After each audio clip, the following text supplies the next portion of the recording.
गेल्या काही दिवसांपासून दोन्ही राष्ट्रवादी काँग्रेस पक्षांच्या विलीनीकरणासंदर्भातली जोरदार चर्चा सुरू आहे। पुणे आणि पिंपरी चिंचवड या दोन महापालिका निवडणुकांसाठी दोन्ही राष्ट्रवादी पक्ष एकत्र येण्याचा निर्णय झाल्यानंतर या दोन्ही पक्षांचं एकाच पक्षात विलीनीकरण होणार असे संकेत अनेकांनी दिलेले होते। त्यावर आता उपमुख्यमंत्री अजित पवार यांनी भाष्य केलेलं आहे। दोन्ही राष्ट्रवादींचं विलीनीकरण होणार नाही आणि सुप्रिया सुळे केंद्रात मंत्री होणार नाहीत असं अजित पवारांनी स्पष्ट केलं। सुप्रिया सुळे यांचा राष्ट्रवादी पक्ष हा इंडिया आघाडीचा एक भाग आहे, त्यामुळे केंद्रात त्या मंत्री होणार नाहीत असं अजित पवार यांनी स्पष्ट केलेलं आहे। असं तुमच्या सूत्रांच्या माहितीनुसार आलंय का? नाही, प्रश्नच येत नाही।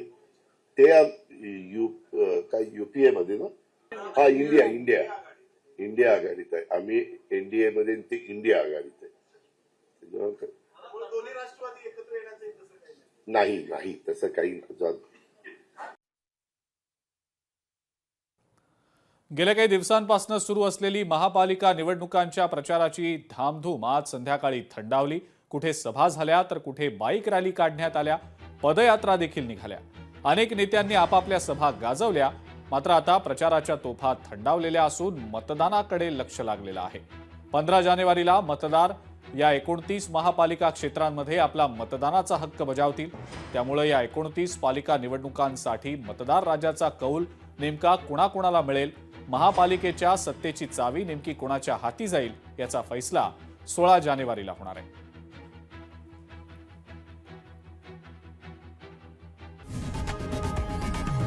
लोकशाही मराठी ऐका, पहा, जागरूक रहा।